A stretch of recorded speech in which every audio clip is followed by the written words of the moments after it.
स्वामींच्या कृपेने या सगळ्या गोष्टी मला घडून आणलेल्या आहेत. नुसतं तुम्ही पुस्तक वाचून तुम्ही न्यूमरोलॉजिस्ट नाही बनू शकत. निगेटिव्ह एनर्जी, पॉझिटिव्ह एनर्जी ही सगळी माणसाने घडवलेली थोडक्यात गोष्टी आहेत सगळ्या. पैशाचा प्रॉब्लेम, रिलेशनशिप प्रॉब्लेम, कुठलाही म्हणजे मुलं पण आजकाल छोटी मुलं चांगली वागत नाहीयेत की आपली डेट ऑफ बर्थला 3 नंबर्स असतात. असे रिझल्ट आपण न्यूमरोलॉजीने आणलेले आहेत. सो आपल्या नावाच्या प्रत्येक अल्फाबेटला नंबर्स असाइंड असतात. या 3 नंबरवरून तुमचं आयुष्य डिसाइडेड असतं आणि त्याच्यात कुठलेही नंबर खराब नसतात. तुम्ही प्रॉब्लेम घेऊन या, मी सॉल्व्ह करू शकतो, कारण मी कॅन्सर पेशंट्स बरे केले.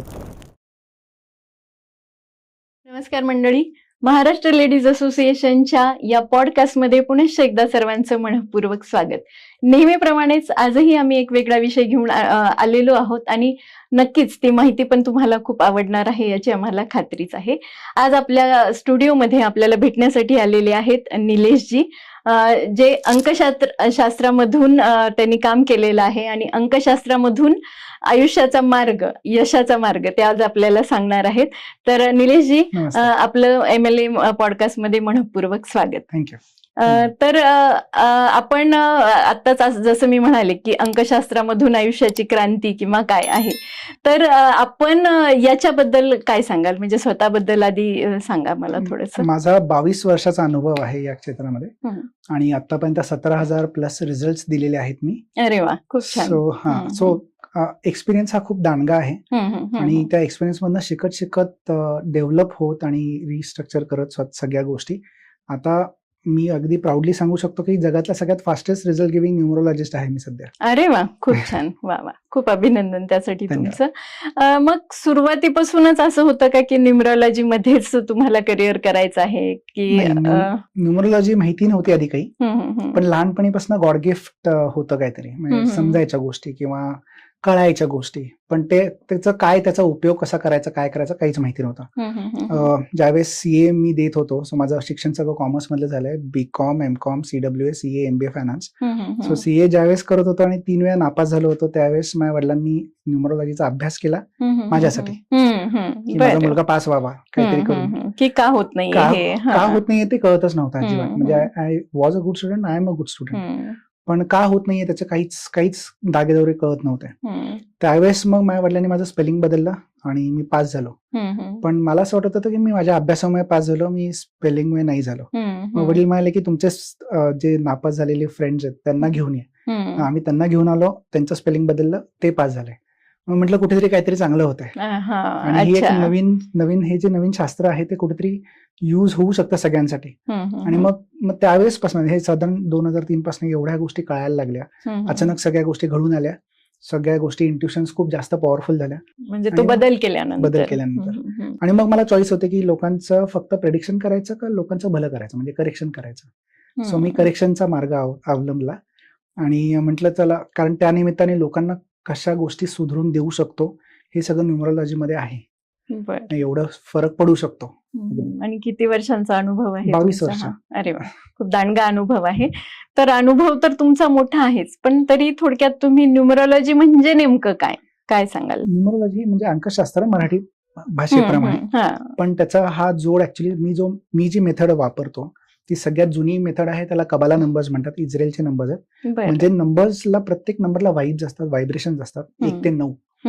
आणि इंग्लिश आपण जे नेमके वापरतोय त्या प्रत्येक अल्फाबेटला, म्हणजे आपलं नाव बेसिकली, आपल्या नावाच्या प्रत्येक अल्फाबेटला नंबर्स असाइंड असतात. त्या नंबर्सचं एक वाइब निर्माण होतं. त्यामुळे NILESH माझं जे आधीचं नाव मी स्पेलिंग वापरायचो त्याच्याप्रमाणे वाइब्स मला माझ्या डेट ऑफ बर्थला मॅच होत नसल्यामुळे मला तिथे अडकून राहिल्यासारखं होत होतं. मग ते सोडवण्याचं काम न्यूमरोलॉजी करतं बाय ऍडिंग एक्स्ट्रा अल्फाबेट्स किंवा रिड्युसिंग 1 अल्फाबेट. अच्छा, म्हणजे हे सगळं अंकशास्त्र हे त्याच्याशी रिलेटेड आहे. मग आपण अंकशास्त्र म्हणतो, पण स्पेलिंग मध्ये बदल घडवून आपल्या डेट ऑफ बर्थला ते मॅच करतो आणि आपल्याला पाहिजे त्या गोष्टी होऊ शकतात. बरं. म्हणजे मग याचा दैनंदिन जीवनावर कशा प्रकारे नेमका परिणाम होतो? आपण खूप कष्ट करतो, म्हणजे एवढा कष्ट असतो आपला आणि एवढंच फळ मिळतं. तर दैनंदिन जीवनामध्ये आपण जो कष्ट करतो त्याला जास्त फळ मिळण्याचं काम न्यूमरोलॉजी अगदी तंतोतंत आणून देऊ शकतं. त्याच्यामध्ये जबरदस्त पॉवर आहे. हे सगळं वाइब्स वरती आहे. न्यूमरोलॉजी ही डायरेक्ट आपल्या ब्रेनवरती, म्हणजे आपल्या विचारांवरती, आपल्या डिसिजन मेकिंग वरती हे खूप जास्त काम करतं.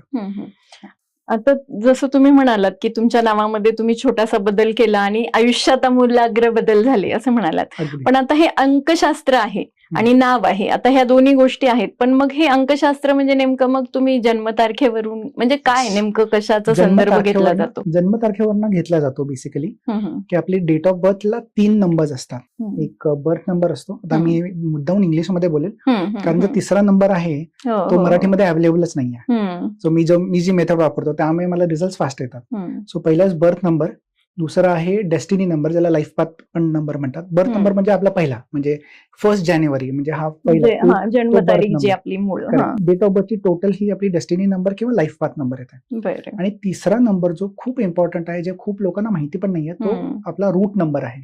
रूट नंबर म्हणजे आपल्या सनसाईनला तो असाइन केलेला गेला नंबर आहे. आपली मून साईन वेगळी म्हणजे चंद्ररास वेगळी, जे आपण आपल्या बर्थ टाइम प्रमाणे काढतो आणि पत्रिकाप्रमाणे.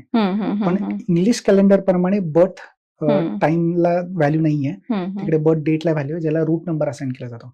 या 3 नंबरवर तुमचं आयुष्य डिसाइडेड असतं आणि त्याच्यात कुठलेही नंबर खराब नसतात. सगळे नंबरला सगळ्या गोष्टी आहेत. मग ते आपल्याला का मिळत नाही? कारण आपलं स्पेलिंग आपल्याला तिथपर्यंत पोहोचून देत नाही. अच्छा, त्यामुळे लोकांच्या आयुष्यामध्ये अडथळे, गोष्टी न होणं, झालेल्या गोष्टी रिव्हर्स होणं, हेल्थ प्रॉब्लेम्स, पैशाचा प्रॉब्लेम, रिलेशनशिप प्रॉब्लेम, कुठलाही, म्हणजे मुलं पण आजकाल छोटी मुलं चांगली वागत नाहीयेत, ते सगळं हे रिझन स्पेलिंग वरती हे 100% आहे. म्हणजे मग नेमकं कुठल्या कुठल्या गोष्टीसाठी हे अंकशास्त्राचा उपयोग केला पाहिजे? अंकशास्त्राचा उपयोग दैनंदिन जीवनासाठी सगळंच, म्हणजे तुम्हाला जर का प्रोग्रेस करायचा असेल, तुम्हाला पैसे कमवायचे असतील, तुम्हाला तुमचं हेल्थ चांगलं करायचं असेल, तुमचे रिलेशनशिप चांगले करायचे असतील, तुम्हाला जे काही अचीव्ह करायचं असेल ना, ते सगळं न्यूमरोलॉजीनी वेळेच्या आधी आणि नशिबापेक्षा जास्त मिळवू शकतं. अरे वा, अरे वा, म्हणजे खूप गहन असं शास्त्र आहे असं म्हणायला हरकत नाही. नाही. हे फक्त शास्त्र आहे म्हणून म्हणत नाहीये, हे सगळे मी रिझल्ट माझ्या परीने मी हे सगळे जवळून पाहिलेले आहेत आणि दिलेले पण आहेत. इतके अशक्य रिझल्ट असे म्हणतात, जे कुणी विचार पण करू शकणार नाही, असे रिझल्ट आपण न्यूमरोलॉजीने आणलेले आहेत. आणि हीच जी कला आहे, विद्या आहे, ही सगळ्यांपर्यंत पोहोचवायची, कारण कुठे ना कुठेतरी कुणीतरी अडकलेलं आहे. आणि ते एक होप असते ना, की कुणीतरी यावं आणि सोल्युशन गुंता सोडवावा. तर ते देवाने माझ्यावरती काम सोपवलं हे मला कळालं आणि मग मी या मार्गाला चालू केलं सगळ्या गोष्टी. अरे वा, खूप छान.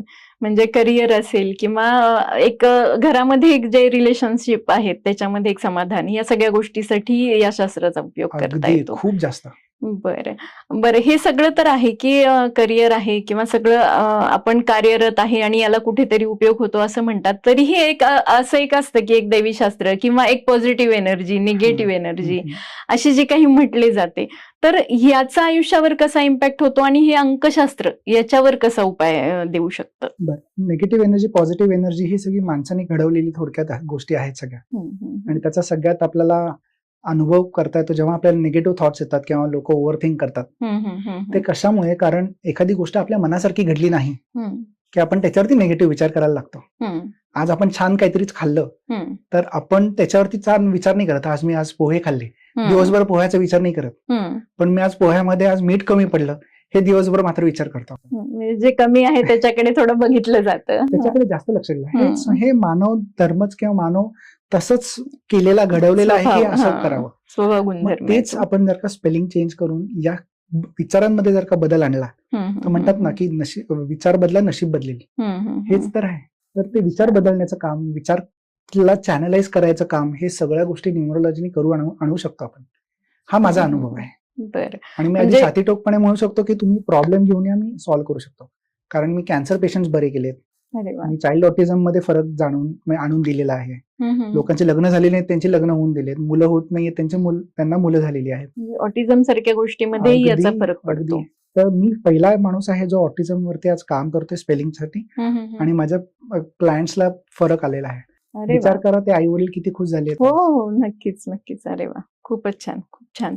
म्हणजे अंकशास्त्र हे सगळ्याच दृष्टीने म्हणजे सगळीकडेच काम करतं असं म्हणायला हरकत नाही. म्हणजे आयुष्यात कुठेतरी स्टॅबिलिटी आणायची आहे तर ते त्याच्यासाठी अंकशास्त्र आपलं काम करतं. एक सांगू का, आपण स्टॅबिलिटी म्हणून आपण स्वतःला खूप कमी लेखतो. आपल्याला अच्छा. बिझनेस सक्सेस किंवा लाईफ मध्ये सक्सेस हा. स्टॅबिलिटी म्हणजे तिथेच त्याच्यासाठी राहणार. आपण खरं तर काम करतच नाही ती. आपण विचारच नाही करत. आपण सगळे म्हणतो मला लाईफ माझं स्टेबल पाहिजे, पण स्टेबल का पाहिजे, प्रोग्रेसिव्ह का नाही. हा जरी विचार बदलला ना तरी माणूस त्याप्रमाणे घोडदौड चालू करतो त्याची. बरोबर आहे. मग आता जर आपण हे म्हणताय की अंकशास्त्र हे सगळीकडे उपयोगाचं येतं किंवा जे काही प्रॉब्लेम्स आहेत त्या सगळ्या प्रॉब्लेम्सवर सोल्युशन किंवा उपाय याच्यामधून आपल्याला मिळतात, तर मग हे भविष्यशास्त्र किंवा वास्तुशास्त्र किंवा काय, तर ह्या गोष्टींचा कुठेतरी इंटरनल संबंध आहे का, किंवा फक्त न्यूमरोलॉजी केली तरी तर आपल्याला तेवढे उपाय किंवा तेवढे रिझल्ट आपल्याला मिळू शकतात का? रिझल्ट तर 100% मिळतात, कारण त्याची मी स्वतःच गॅरंटी घेतो, कारण मला एवढा अनुभव आलेला आहे. तर आम्ही लोक म्हणतात तुम्ही गॅरंटी कसं काय घेता, म्हटलं कारण माझा हे मी नाही सांगत आहे, एक शास्त्र आहे जे चालतंय. शास्त्र म्हणतं की प्रमाण आलं पाहिजे, ते मी प्रमाण तर दाखवतच आहे. माझ्या निमित्ताने सगळ्या गोष्टी होत आहेत. मी म्हणतच नाही की मी महान, मी म्हणेन न्यूमरोलॉजी महान. काहीतरी होते, कशामुळे तरी घडतंय, तर त्या गोष्टी का नाही घडून आणाव्यात, किंवा आपण त्याचा उल्लेख किंवा त्याचा दैनंदिन जीवनात का नाही यूज करावा. याचा कुठे अध्यात्माचा कुठे संबंध आहे का? तुम्हाला एक डिकोड करण्यासाठी ते एक अध्यात्मक लागतं थोडं, ते देवानी दिलं. म्हणजे स्वामींच्या कृपेने या सगळ्या गोष्टी मला घडून आणलेल्या आहेत. नुसतं तुम्ही पुस्तक वाचून तुम्ही न्यूमरोलॉजिस्ट नाही बनू शकत, किंवा तुम्ही उगाच PhD करून न्यूमरोलॉजी नाही बनू शकत. त्याला तुम्हाला गॉड गिफ्ट हे लागतंच. म्हणून फक्त प्रेडिक्ट करणं हे जे ऍस्ट्रॉलॉजी मध्ये आहे ते 100% काहींच्या बाबतीत नाही घडत. का माझ्याकडे असे पण लोक आले ज्यांचं आम्ही त्यांना सांगितलं की तुमचं लग्नच ठरणार नाहीये, आणि त्या मुलाचं लग्न लावून दिले मी 2 महिन्यामध्ये स्पेलिंग बदलून. त्यामुळे तिथं मी चॅलेंज करायला रेडी आहे की असं होऊ शकतं. माझं ऑलरेडी झालंय, तर मी अजूनही चॅलेंज करायला रेडी आहे. बिंदास होऊ शकतं. तुम्ही फक्त घेऊन या, मी तुमची साथ आणि माझं एक्सपिरियन्स हे दोन्ही जोडलं ना तर निश्चित सगळ्या गोष्टी होऊ शकतात. आणि नक्कीच त्या व्यक्तीचा विश्वास आणि ह्या सगळ्या गोष्टीची बरोबर एकत्र जेव्हा येतात तेव्हा नक्कीच त्यांना यश मिळते. मी माणसाला फक्त म्हणतो एक होप घेऊन या शेवटचा, मी ते घडवून आणू शकतो.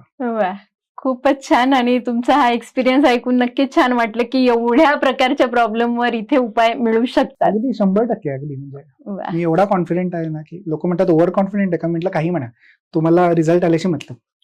अरे वा, खूपच छान. याबद्दल खरं तर खूप डिटेलमध्ये जाणून घ्यायला आम्हाला नक्कीच आवडेल. पुन्हा एकदा कधीतरी नक्कीच भेटूया. तर नक्कीच निलेशजी, आपण इथे आलात आणि अंकशास्त्र याबद्दल एवढी छान माहिती सांगितली त्याबद्दल MLA ग्रुपच्या वतीने आपले मनःपूर्वक आभार. धन्यवाद. आत्ताच आपण भेटलो निलेश पैठणकरजी यांना आणि अंकशास्त्र या विषयाची खूप छान माहिती आणि ऐकून घेतली, आणि त्यामधून कुठल्या कुठल्या प्रॉब्लेम्स आपल्याला उपाय मिळू शकतात ह्याची माहिती आपल्याला मिळालेली आहे. तर नक्की हा पॉडकास्ट सगळ्यांपर्यंत शेअर करा, आणि नक्कीच ज्यांना काही आयुष्यामध्ये प्रॉब्लेम्स असतील तर नक्कीच ते निलेशजींना संपर्क करू शकतात आणि त्यांच्या आयुष्यामध्ये येणारे प्रॉब्लेम्स दूर करून एक चांगलं आयुष्य मिळवण्यासाठी नक्कीच त्याचा उपयोग होऊ शकतो. सर्वांचे पुनश्च एकदा मनःपूर्वक आभार. थँक्यू.